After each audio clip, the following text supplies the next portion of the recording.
Well, before we get to Nietzsche, I do want to talk about one element, one writer in the 19th century who already several decades before Nietzsche is sounding themes that should awaken us to the possibility that all is not well.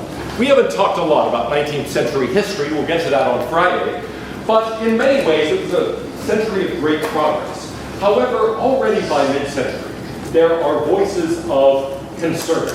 It's not just the Marxist worry that emerges in the middle of the 19th century that advances are not being distributed justly and that something needs to be done to alter the structure of society so that it's more just. I'm talking about something that makes people think in the middle of an age of faith, in the middle of a century of progress, that nevertheless there is something fundamental wrong, that somehow humanity is being lost at the same time that great advances are being made in how people are living. Matthew Arnold was the son of Thomas Arnold, who was the headmaster of a prominent school and a professor at Oxford. Arnold himself became a professor. He wrote a famous poem, Dover Beach, in 1867. It was the same year that Marx and Engels published Das Kapital, their great economic work, and also the year that Bismarck organized the Northern German Confederation. And so it was a time when Europe was beginning to change in some fundamental ways. The poem opens with a sonnet, a very traditional poetic form.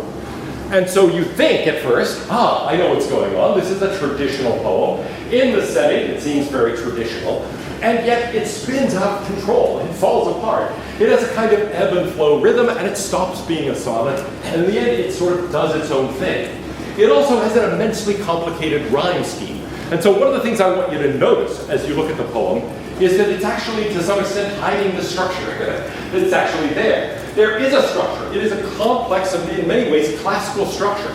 But it's underneath the surface. And Arnold is doing his best to make you actually think there isn't a structure like that at all. So already we see a contrast, something like this manifest versus scientific image contrast. We've got a kind of structure here that's moving the poem, but it's really not very much on the surface. It's not a roses are red, violets are blue, blah, blah, blah, type of structure where you know what's happening in the poem. It's actually rather complex. Here's how it starts. The sea is calm to me. The tide is full. The moon lies fair over the straits. On the French coast, the light gleams and is gone. The cliffs of England stand glimmering and vast out of the tranquil bay. Come to the window, sweet is the night. Now, so far, tell me about the poem. What's the setting? Good. Calm, peaceful, seems happy, right? In fact, he's on his honeymoon, okay? And he's describing, they've got a place on the coast, and so they're looking out the English Channel from the cliffs of Dover, and, you know, hey, honey, come on, look, it's beautiful, right? So all of that seems wonderful, right? It seems nice. But notice something, already we've got a hint that it's not so great. The light gleams and is gone. All right, now that might just mean, hey, the sun is setting, right? Or the moon has just disappeared behind a cloud. But in this context, it's already a note of worry. The light is gleaming, but it's going out. The darkness is coming in. Now, sweet is the night air. The cliffs still stand, but they're lifeless, notice. The cliffs stand there lifeless. Well, let's move on. Only from the long line of spray where the sea meets the moon-blanched land, listen, you hear the grating roar of pebbles, which the waves draw back and fling at their return up the high strand. Begin and cease, and then again begin, with tremulous cadence slow, and bring the eternal note of sadness. Now what about that part? The grating roar, okay? The waves are coming in. Now you've maybe gone to the beach, you've heard the waves come in. How would you describe the waves hitting the beach? Peaceful. Peaceful, soft, soothing. That's not how most people describe it, right? Peaceful, soft, soothing. My brother, actually, he loves the beach, but he's a pain to go on a beach vacation because he stays up all night watching the waves come in and listening to the waves. It's like, Jim, I'm really tired. I'm going to go to sleep. It's 4 in the morning.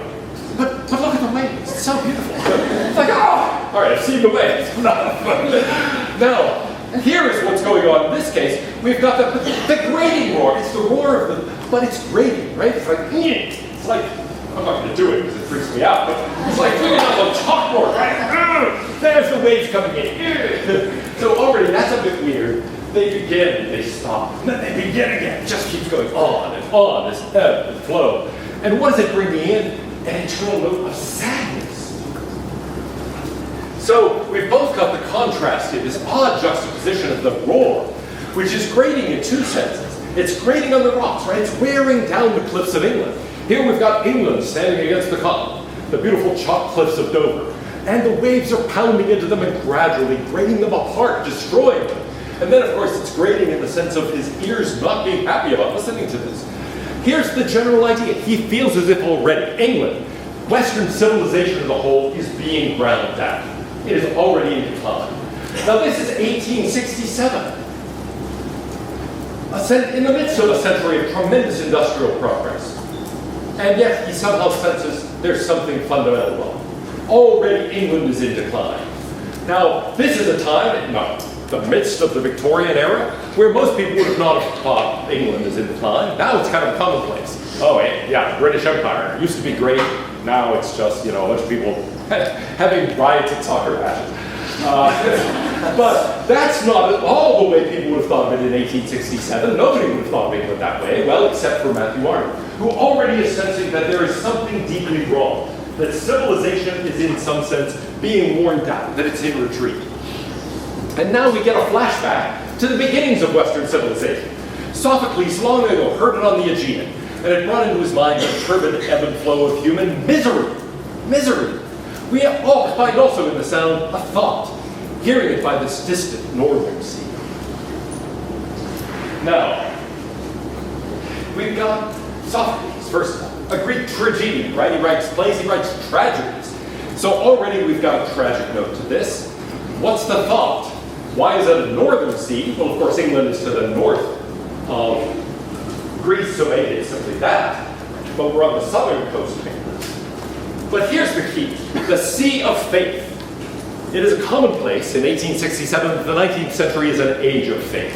That's the way people tended to write about it, to describe itself. It's an age of faith. He says, the Sea of Faith was once too at the full, and round earth's shore lay like the folds of a bright girdled world.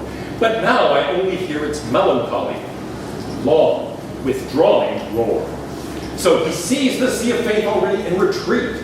An age of faith? Well, maybe, but it's hit its maximum point, and it's on the decline. Retreating to the breath of the night wind, down the vastnesses drear and naked shingles of the world. Now that's kind of a depressing thing, right? The naked shingles of the world. Here I think is in part what's going on. Faith is withdrawn. The age of faith is in retreat. It is ending. And what's happening when it retreats? Well, it leaves the shingles of the world naked. In other words, the world has seemed to have this meaning because of the faith people have in the world, in themselves, in their understanding of things and possibilities of progress. And when they start losing that faith, they start losing their conception of what things mean. And now the world doesn't seem so full of meaning and promise and significance anymore. It looks naked. It looks as if somehow it is just barren. It looks as if there is nothing that is giving it any importance. And so the result of that is we're left in darkness. We're left in darkness, a world where nothing seems to have any particular meaning. So here's how the poem ends. Ah, love, let us be true to one another. For the world which seems to lie before us like a land of dreams, so various, so beautiful, so new, hath really neither joy, nor love, nor light, nor certitude, nor peace, nor help for pain. And we are here as on a darkling plain, swept with confused alarms of struggle and flight, where ignorant armies clash by night. Now, what do you see going on in that part of it? Is that a Peloponnesian War reference? Say it again? Is that a Peloponnesian War reference? There is a Peloponnesian War reference. Thank you. Yes, absolutely. So in part here he's thinking about a battle in the Peloponnesian War. We'll talk more about that in a moment, where indeed the ignorant armies are clashing by night. A decisive battle in Sicily during the Peloponnesian War takes place at night, where the armies don't know what's going on. Nobody knows who's friend, who's foe, and the battle is going on. The Athenians lose, they suffer a devastating defeat, and yet it's in the midst of utter confusion. Nobody knows what's happening. Now, notice we start off, he's on his honeymoon that girl. They say, oh, love, let's be true to one another. And you think, oh, that's sweet. He's saying, here's the solution to these problems of meaning and faith in retreat and all of that. It's love, human relationship. Let's just love each other and it'll be okay. So far we have this wonderful, I don't know, new agey kind of, love will conquer all. But no, he says, yeah, it looks like a land of dreams, so beautiful, so new. But what's the reality? Oh, my love. The world has neither joy, nor love, nor light, nor certitude, nor peace, nor hope for pain. We're just here, a confused mess in the dark, having no idea. Wow, what a fun guy. Okay, now, what has neither joy, nor light, nor life, nor help for pain, etc., etc.? Well, in part, that's the image of the world in the scientific image, right? What is making possible the progress of the 19th century? It is science. Science is making technological advances possible, making at this time, actually, great advances in medicine. The whole advent of industries in steel and chemicals, a transformation in transportation so that people are able to get around the world much more efficiently and safely than they ever were before. Travel is now becoming something that is not just the province of a few wealthy people and that it takes vast amounts of time. No, there are starting to be railway lines here and there, and what makes it possible is this scientific revolution that ultimately removes meaning from everything. Okay, it makes possible all the progress, but seems to take away our understanding of what that progress meant, and replace it with a world where we look at ourselves and we realize we're all like Molecule Man. We are all really driven by forces we don't understand. And so the world is described by science as a world where it really does seem like there's no joy, there's no love, there's no light, no certainty, no peace, no help for pain.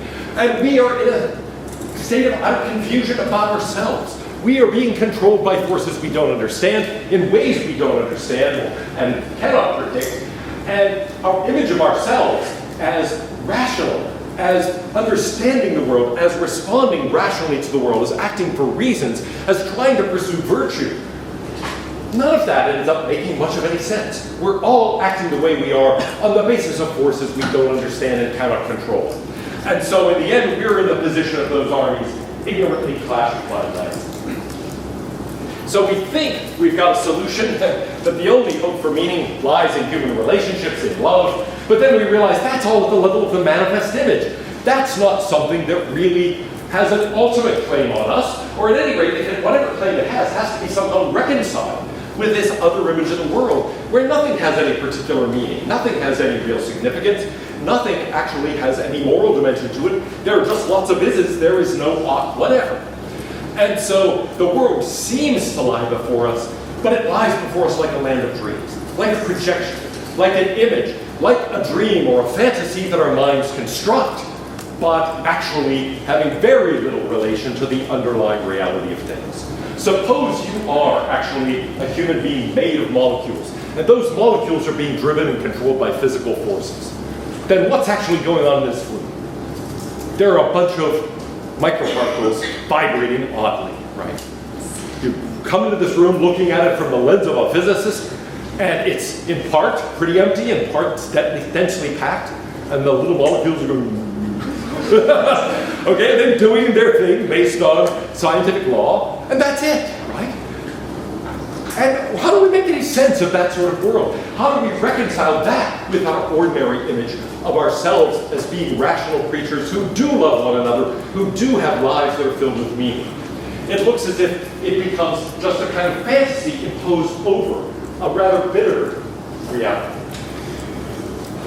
Well, there is one other thing I want to mention. This battle in the Peloponnesian War, the Battle of Epipolae, where indeed the Athenians come into conflict with the other side. They lose in a horrible defeat, and they do it with nobody really knowing quite what's going on. This poem has often been, well, praised or mocked. Here is William Butler Yeats, who we'll study later, praising it really. Though the great song return no more, there's keen delight in what we have. The rattle of pebbles on the shore under the receding wave. Here he's alluding to the poem, but basically saying, yeah, you know, the sea of fate is receding. But hey, it still sounds nice. Enjoy being at the beach, dude. Okay? Or here's a rather more cynical later 20th century reaction, a poem by Anthony Hecht called The Dover Bitch. So there's some Matthew Arnold and this girl with the cliffs of England scrubbing away behind them. And he said, you were trying to be true to me and I'll do the same for you, for things are bad all over, etc., etc. Well, those are takes on this poem. But maybe if we go back to Thucydides, we can have some idea of what he's really worried about. It's the decisive battle in Athens' war against Sicily, and really maybe the decisive battle of the entire Peloponnesian War. And here's Thucydides' description. The Athenians fell into great disorder and perplexity. It wasn't easy to get from one side to the other, or the other, any detailed account of the affair. By day, certainly the combatants have a clearer notion, though even then, by no means all that takes place. But at night, and this was the only one that occurred between great armies during the war, how could anyone know anything for certain? So first worry here, how does anybody know anything? Aren't we all part of a confused army? An ignorant army that is there clashing by night but having no idea what's really going on. I won't go through all the details, but the general idea is nobody can distinguish who is a friend and who is an enemy.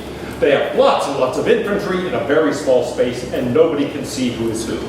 And so a lot of people, moreover, it's up on a plain, and people are climbing up this cliff to get to the battlefield to reinforce their side. But then they get up there and they can't see anything. They can hear battle all around them, right? They have the sense of all these people around fighting. But who's fighting who? Who are we reinforcing? Who are we supposed to attack? And so as a result, a lot of people get killed by people on their own side. Who's, it's kind of like one of those Western barroom fights in a movie.